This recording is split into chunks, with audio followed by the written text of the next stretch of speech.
So it's my pleasure to moderate this panel. Here's how it's going to go. I'm going to introduce Dani in just a moment. I'm going to ask Dani to introduce Inheritance, her extraordinary memoir. Then I'm going to kick off discussion. I've got some questions for Dani. Actually, I have 5 questions for Dani, but they're big ones. And hopefully we will have time for you to ask your questions. And we're going to do all of this in 45 minutes. Can you all hear me? Yeah, can we do it in 45 minutes? Great.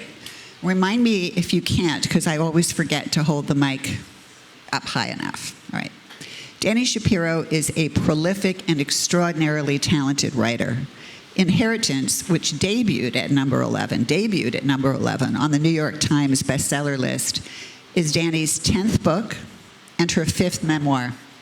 Her other memoirs include Devotion, which is about her spiritual search as she becomes disillusioned with the Orthodox Judaism tradition in which she was raised, and another memoir, Slow Motion, also very compelling, they're all very compelling, on the challenges of marriage.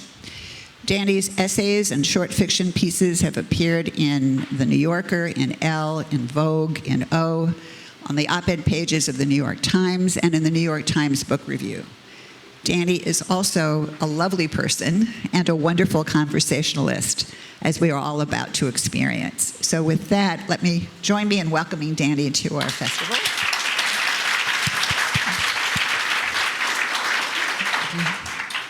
Dani, can you orient the audience to Inheritance, please?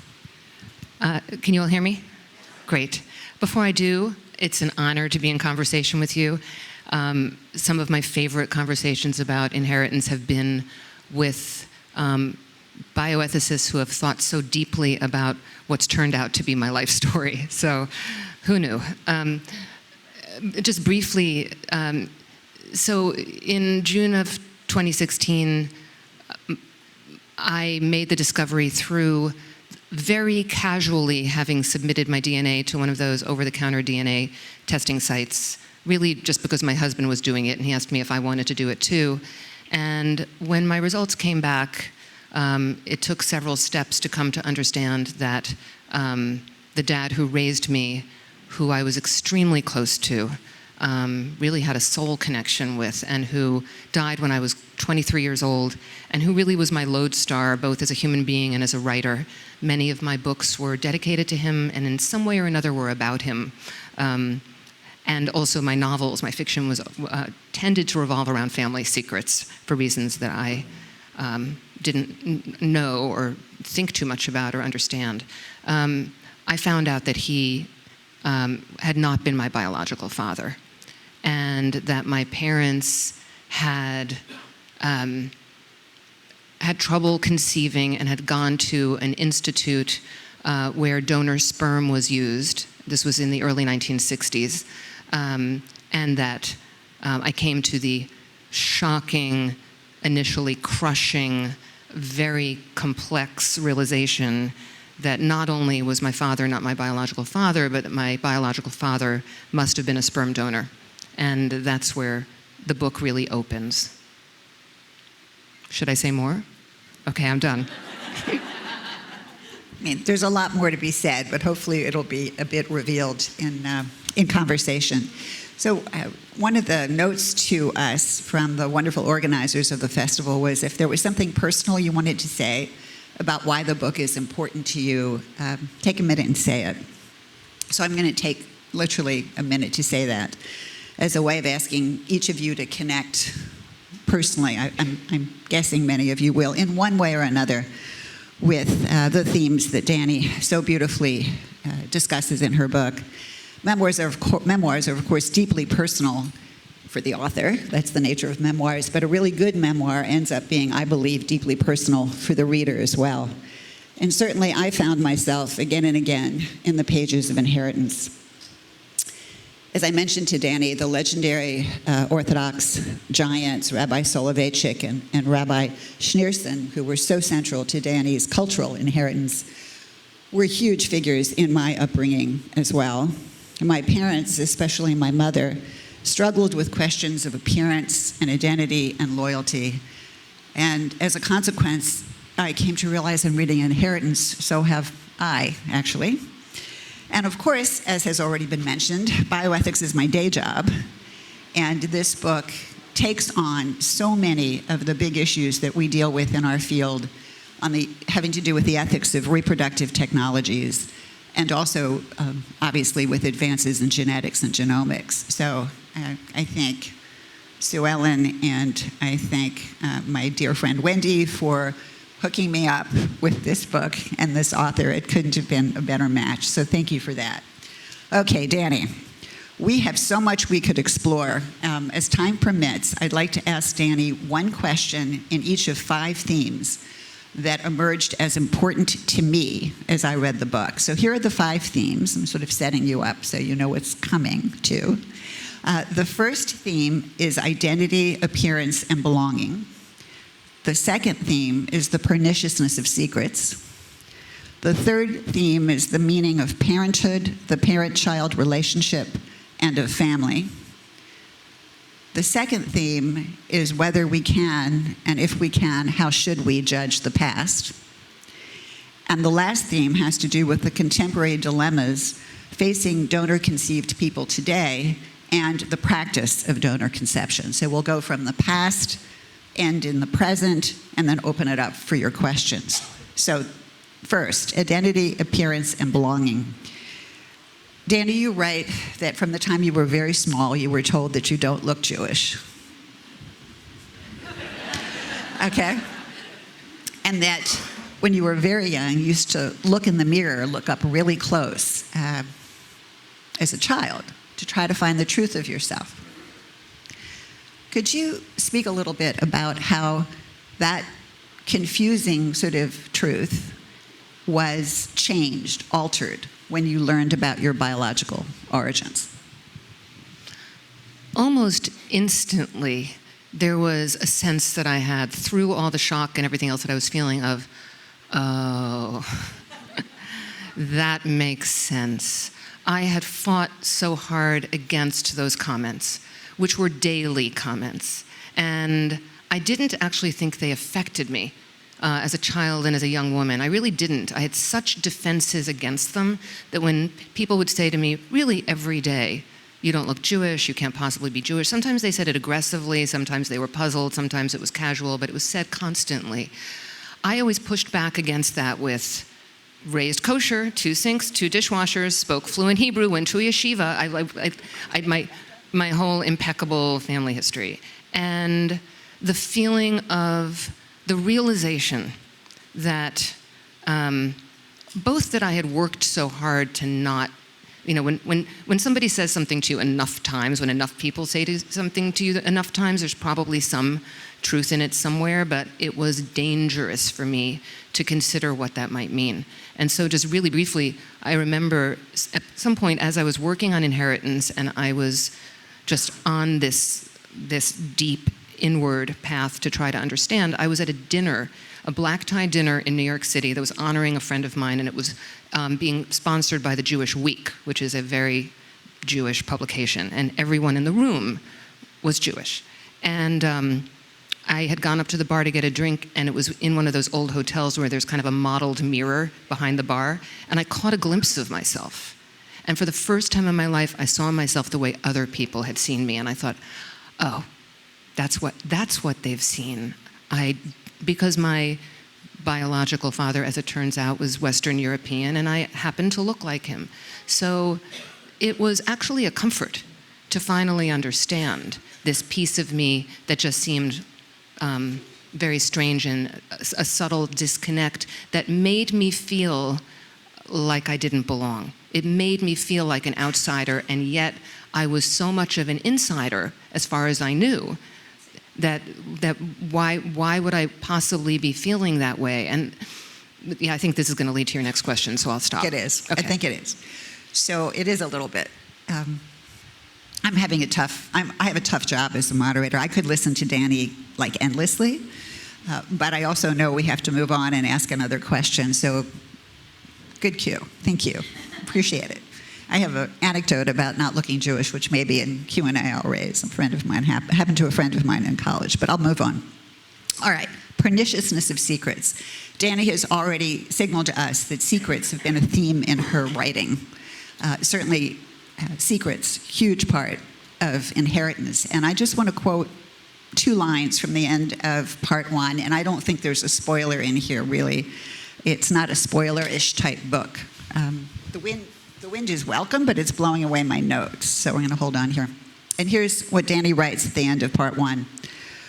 All my life, I had known there was a secret. What I hadn't known, the secret was me.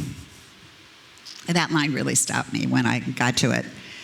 I wonder if you could say a bit more about that, about whether there were lots of other secrets or whether that was really the big secret. And also, as some might challenge you, aren't some secrets okay to keep in families? So why don't I begin with the last thing that you said? Because that definitely is a challenge that I get. Why does it matter? What good is knowing? Let sleeping dogs lie, that kind of thing. So to go back to that feeling that I had as a child, of feeling like an outsider, feeling like something didn't add up, snooping all the time, looking through my parents' things whenever I could, which I know a lot of kids do, but there was greater purpose somehow to my snooping, in the same way as there was greater purpose to my staring at my face in the mirror and trying to understand it. Lots of kids do that. I was doing it differently. When a child grows up with that feeling and not knowing why, that child tends to turn those feelings against herself. I grew up, many people do grow up not knowing where they come from, right? But they know that they don't know, which is one of the huge difference between adoptees who have always known that they were adopted and the hundreds of thousands of people now who are discovering that they were donor conceived because it was, and sometimes still is, kept a secret, and I know we'll get to that. But that feeling of, I realize now that I was formed by not knowing and not knowing that I didn't know. And if you think about that, that information is foundational. And if you don't have that kind of foundational information, on some level, you know it. And so on the deepest level, there was this sense of that disconnect, and that was very formative for me. The line about, I always knew there was a secret, what I didn't know the secret was me, the book festival organizers in their infinite wisdom actually put that on some of the water bottles, just so you know. All the water bottles have quotes from the authors. It's the coolest thing. But my water bottle says that. This is the first water bottle I'm actually taking home from a festival in a really long time. I mean, authors usually keep those in, leave them in the room. There's no room in the suitcase. I have to take that one home. So I have to say it's totally coincidence. I did not. Yeah, I figured you didn't know. No, I did not conspire with the organizers to pick that sentence. Okay. But in terms of that, I supplied narratives all my life, and all my life as a writer, for the secrets. And they were all true.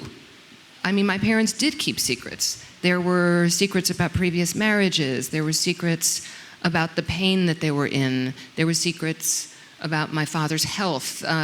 There were secrets. And, eventually I knew most of them, and I was pretty sure that I understood, I supplied, they're within the pages of earlier books of mine. I wrote an entire New Yorker personal history piece about a secret of my father's that I discovered. And all of those narratives are still true, but they weren't the whole truth. I was missing the big kahuna. And there it was. Yeah. And there it was. So, from that secret from those secrets, I should say, to the meaning of parenthood, the parent-child relationship, and of family. There are times in inheritance, not all the way through, but times when it seems as if you are privileging biology or putting a primacy on biology in defining family relationships.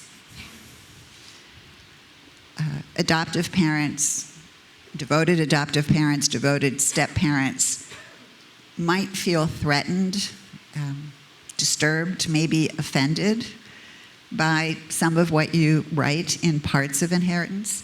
What do you say to them? It does come up precisely in that way. And I've been traveling since January when the book came out. And inevitably during the Q&A, often an adoptive parent will get off, often an adoptive parent who hasn't read the book yet, or is only kind of seeing certain parts of the book be like sort of coming at them in almost neon. What I say is, did your kids know that they were adopted? Yes, always. It was always part of the fabric of their identity. So your kids grew up knowing what they didn't know. What I am really sort of attacking, if I attack anything in the book, is the perniciousness of secrets being kept. And regarding biology, my mother, who is in fact my biological mother, I actually confirmed that after my first discovery and had an elderly cousin take a DNA test, had her son drive over to her house and like teach her how to spit into the plastic vial and do the whole thing, because I really thought I need a tent pole, you know, like I didn't know. So my mother is my biological mother. I was not close to her, and I am unlike her. I am really fundamentally unlike her, and I always have been. I was very much like my father. And that is my argument to anyone who thinks that in any way I'm privileging biology, because the journey in the book, for me emotionally, was one of making this shocking discovery, realizing that a huge secret had been kept from me all my life, realizing that I had been giving incorrect medical history to doctors confidently all my life, for myself and for my child, and the sense of betrayal and all that. When people would say to me very early on, in a very facile way, meaning well, they would say, well, no matter what, your father's still your father. And I thought, stand in my shoes for a minute. Think about what it would be like to suddenly discover that that's not the case, having never known it. It's a big deal. It's a bigger deal to some than others. I was so connected to my father's family history, to the Shapiro ancestors, going back to those rabbis that you referenced, that it really felt like, well, what does it mean in ancestry?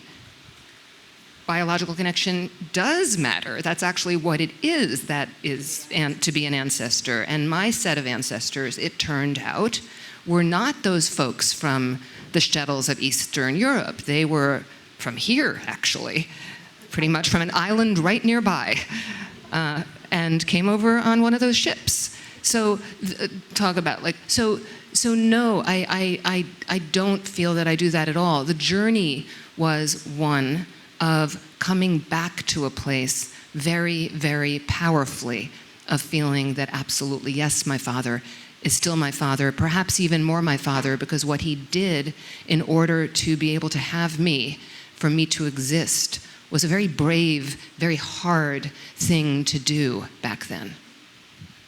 So you've sort of answered a piece of my next question. When Dani learns this, you've got to make sense of what people did 50 years ago, 54 years ago, in fact, and a little before that. So it's what your mother did, what your father did, what Edmund Ferris did, who is the person who ran the clinic where Dani was conceived, what your biological father did, all of this 50 plus years ago. In my world, we call this retrospective moral judgment.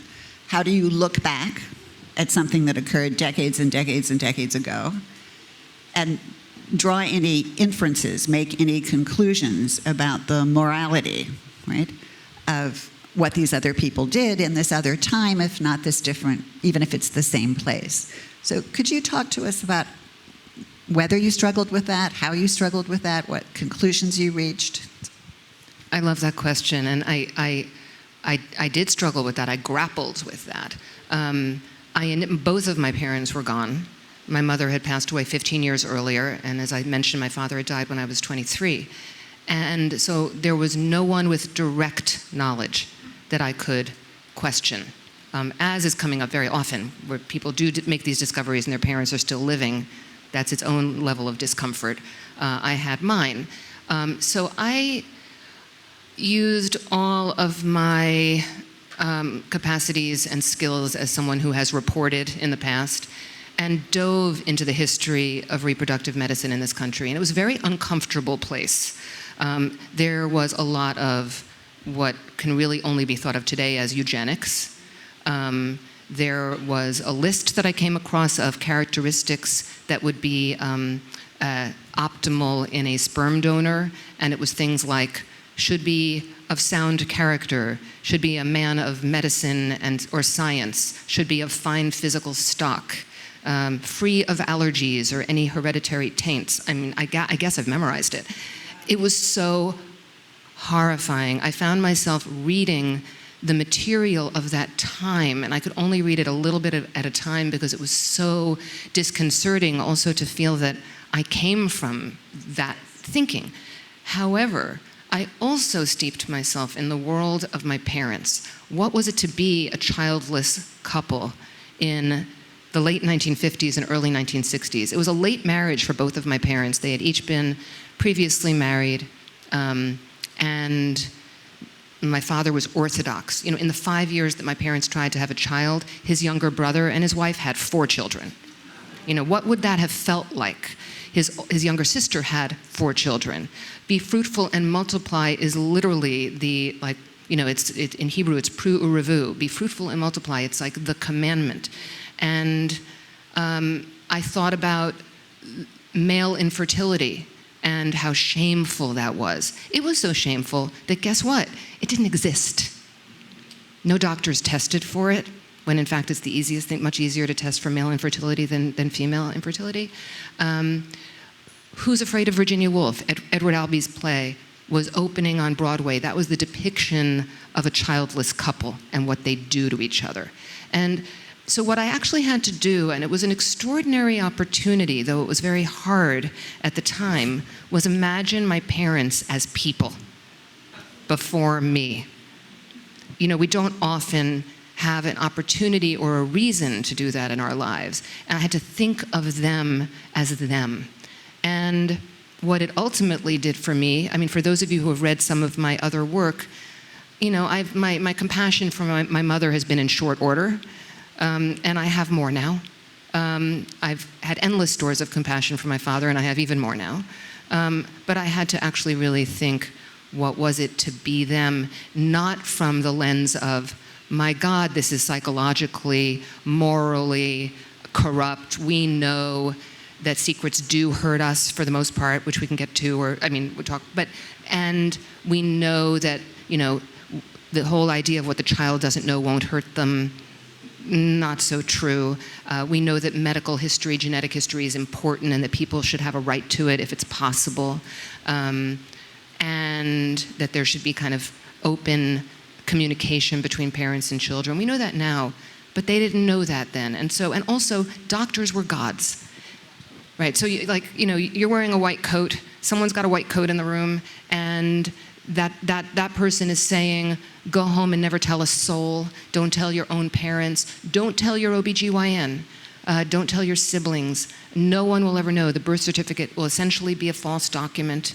They never would have said that, but that would be the case. It had only been 9 years since DNA had been discovered. The idea that there could ever be a future in which we would be sitting here having this conversation would have been the stuff of complete science fiction. And, Jonas Salk had only recently, discovered the cure for polio. Doctors were gods, and when doctors believed in keeping secrets. So this is the culture in which I was born. So I don't feel, including my feelings to the doctors and to the authors of these texts, I don't feel anger toward them. I did, but I don't, because they were products of their time, and to see that through a presentist lens or through retrospective moral judgment, I think is to not see in the fullness of time what that was. I wonder if you would say a moment about the use of the word treatment as a euphemism, and also the practice of mixing sperm. Yeah. I think that would be helpful for Yes. people to understand. So one of the things that I discovered, and I was able to interview and speak with elderly doctors, endocrinologists, people who knew the scientist who was the head of the institute where I was conceived, and people who were involved in that world in general, is that an infertile couple coming to an institute known for donor sperm would be told that it was a treatment that would help them, very gentle, innocuous word, that it would help boost their chances, I mean, the image that I always have of that is like a football game where, so they would mix the intended father's sperm with the healthy sperm of a young donor. And they would say, this young, healthy sperm will help boost your chances of having your own child. Well, we really know differently, but that would have been something to hold on to. And then something that I discovered later, because my research continues, and I discovered it after I finished Inheritance. I was able to speak to a woman in her 80s who conceived her children at the same institute where I was conceived the same year. And she was very clear in her memories, which many, many women are not, because they were able to kind of change their memory. Change their memory, exactly. It was encouraged. Yeah. This woman told me that when a woman would become successfully pregnant at this institute, this was her experience, that she got the phone call saying, congratulations, Mrs. So-and-so, you're pregnant. But it's so interesting, the blood levels show that you must have already been pregnant when you got here. So depending on your relationship to reality, your level of trauma, your desire to forget, and to really explode this information into nothingness, it was possible to do that. So can I ask you in the end, what do you believe your parents believed? I'll preface that by saying that I have to be comfortable with that I will never fully know. So, I had a lot of narratives I was certain of up until June of 2016, and I will never be certain of any narrative ever again, which is actually kind of a gift. I've come to see it as a gift. But what I strongly suspect is that my parents initially went to the Ferris Institute trying to have their own child. That Edmund Ferris would have looked at my father's sperm and realized it wasn't possible. He would have introduced the idea of this treatment. I was told by the woman I spoke with that parents, she said no couple coming here would have come not knowing what they were here for. You had to sign on the dotted line. They would match blood type. People knew what they were doing, and then all these pains were taken to make them forget. I believe that my mother could have passed a polygraph test if asked whether I was my father's biological child. When my son was born, my mother came to Mount Sinai Hospital, which is also where I was born. So it must have been interesting for her to be there. She looked at my baby, my infant in my arms, and she said, he looks just like a Shapiro. And she wasn't covering anything up, she meant it. I could tell other stories, and I do in the book, about her responses that were very, very strange and sometimes just terrible and hard to understand, that I now understand as the word that I would use is leakage.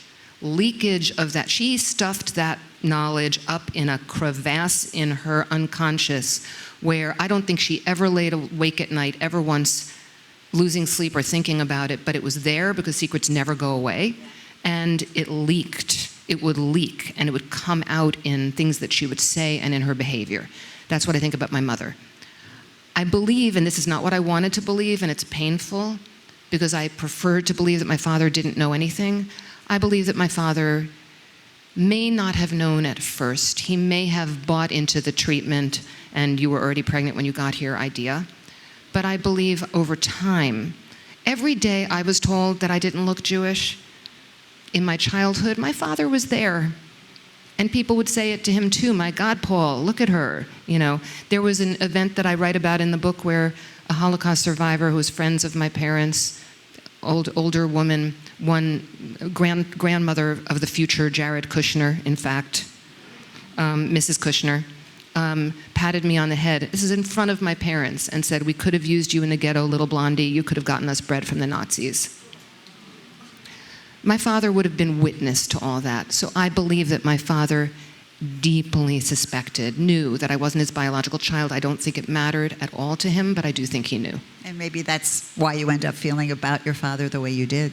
Yeah, it wasn't complicated for him. He just loved me. He just loved you. Yeah. Exactly. Yeah. Which is, well, I don't want to give away too much of the book, but it's very important to follow that storyline in Inheritance. We're going to end my questions to Dani, by going from the past to the present. You use a term in your book to describe something that you might face as a massive ethical conundrum. Love it, right? Massive ethical conundrums are what I do for a living.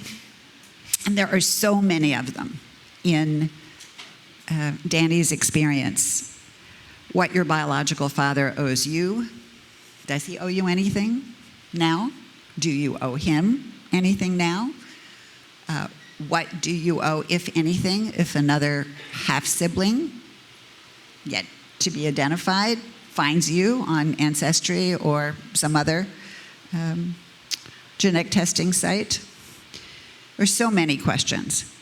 Can you say more about what you see as the rights, two parts to this, the rights of donor-conceived children today? That's part one.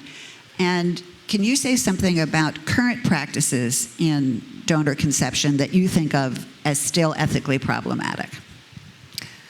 I wish we had an hour. Sorry. It would not be a spoiler to say I found my biological father. It took 36 hours from the moment that I discovered my dad wasn't my dad to find him, using nothing more than Facebook and Google. It was unusually fast, and some people don't have that story, but that was my story. He was a young medical student at the University of Pennsylvania, and by the time I discovered him, he was a retired physician living in the Pacific Northwest and also a medical ethicist. I didn't say that part, but it's been driving me crazy ever since trying to figure out who he is. But I won't. I don't do that. I protected his identity in the book in a variety of ways, but he is a medical ethicist. We had a very delicate back and forth that is a big part of the story that I hope you'll read. But we do end up in each other's lives, and it's given me. I've sought a great, and he has 3 children, and I have met 2 out of 3 of those children, and I'm close now with one of them, who is his oldest, who's a daughter. The other 2 are boys. And she always wanted a sister, and she got one. The question of what is our moral responsibility to each other, what do we owe each other, I think is one that each of us, my biological father and myself, have given a great deal of thought to and have spoken of at length. And I think have thought about independently a lot. And what I've come to is, it would be easy to say, well, nothing. We don't owe each other anything because we didn't know each other. These men and later women donated believing that they would be anonymous, so that should be held to. Why are you getting all sort of worked up about it? Why, you didn't have to take a DNA test, that kind of thing. I think that the reality is actually quite different. And for the hundreds of thousands of people a year right now who are discovering that they're donor conceived, and those are the numbers, there's a lot of pain. There's a lot of shock. There's a lot of groundlessness. There's a lot of feeling of disorientation, dislocation. There's also the practical matters of medical history. And those people did not ask to be conceived that way. They didn't sign a contract. They weren't aware of anonymity. They didn't ask to be born. And they didn't, in many cases, ask to have these discoveries made. I didn't. I thought I was just doing recreational DNA testing. And that's true for many, many people. The donors who donated anonymously, never imagining this moment happened. So here we are. So the question really then becomes, what do we do, given that here we are? And what I would say, at the barest minimum, what a donor owes biological offspring is medical history. That seems fairly airtight to me. And what I feel that the offspring owe the donor is privacy. This isn't your father. This isn't the person who raised you. This is a stranger who you come from. And there's no really good word for that. There's no playbook for that. So what I would say, and I mean, my situation has borne this out, is that what we owe each other is kindness, an understanding that this is an incredibly difficult, unexpected situation that we find ourselves in, and can we be kind? And with that as sort of one of the things that I've seen and I've heard a tremendous about as I've been on the road is that when a family, whether it's someone who was a donor or someone who, a child who's given up for adoption, or it's someone who discovers a half-sibling and doesn't understand, or a man who never knew he had a child, and there's all sorts of permutations of this that are coming up because of DNA testing constantly. When that happens, the first impulse that the family or that person has, the donor or the father, et cetera, is fear, is being threatened. It's almost, it feels primal to me. What do you want? It's like the primal fear of the other. And I think to counter that feeling, that primal feeling of, nobody's asking to be invited to Thanksgiving dinner. Nobody's asking to, be put into a will. Nobody, very often it's like, what do you want? What do you want? Are you after money? It's very primal. And okay, I'm going to stop now. I'm sorry. We only have 5 minutes for questions. So, and I apologize for that. Quickly queue up. Maybe we can get 2 or 3 and okay. Dani, quick I'll answers. answer quickly. That would be great. Lightning round questions. Yes. We're doing lightning round here. You mentioned the person who, the elderly woman who conceived. Yes. Have you been able to speak with other people of that generation who went through artificial insemination, or has the secrecy been too hard for you to access them? Many women who conceived this way actually, when they're confronted by their children, say that never happened. And they believe it. So there was tremendous secrecy. So you haven't been able to really interview them? No, I have. And some of these parents actually come to my events because there are many parents across America right now who are grappling with the knowledge that their children are going to find out. And they always expected to take the secret to the grave with them, and now they're thinking, well, I could take it to the grave with me, but my child's going to find out, and is that the right thing to do? Another question. Hi. You mentioned how that not knowing what you didn't know had an effect on you, and I imagine it had an effect on your self-esteem. And I'd like to hear more about that and how that changed when you found out what you didn't know. That's a great question. It changed radically. And you're absolutely right that it had a detrimental effect on my self-esteem growing up. But I didn't understand why. And I was able to move through my life and, once I was in my 30s, make some good decisions and marry the right guy and have a family. And and it made me a writer, actually. I was always digging. Why all these memoirs? So, but I would say regarding that understanding now, and it goes back to that initial question of what good is knowing, all the good in the world, because I feel liberated, and those issues, I know myself, I know where I come from, and I know why all those questions for all those years, so it's changed a lot. One more ethical question. There are a number of people, because of the advent of DNA testing, who found out their mothers had affairs and that they raised the baby and kept the baby. Is that kind of on the ethical spectrum of the secret being kept? Is it different than the unknown sperm donor? It's a great question, and I almost want to hand it to Ruth. I mean, I think ultimately it's still a secret that was kept about identity. There's still the same issues of medical history, but it's a different kind of secret. It's a different kind of secret, and I want Dani to get the last word. But briefly, in the early days of genetic testing, and it still continues when genetic testing is done in a clinical context, the person who's being tested will be told there is always the risk of non-paternity. Do you want to know? Most people, last time I checked the empirical evidence, say no, because their concern is not donor conception. Their concern, their fear is just what you described, right? That it'll dig up all kinds of stuff. Now that evidence, that finding may have changed. It may be now that more people say yes, but that used to be standard practice in genetic counseling for many years. Do you want to? Yeah. What I would say is that we're in this moment in time, and it's a fascinating moment in time. I think of it as like a seam between all of human history, where many people were raised by men who weren't their fathers. Many fathers raised children that weren't theirs. It was always the case. It's as old as humankind. And now that's over because of the incredibly powerful 1-2 punch of DNA testing and the internet.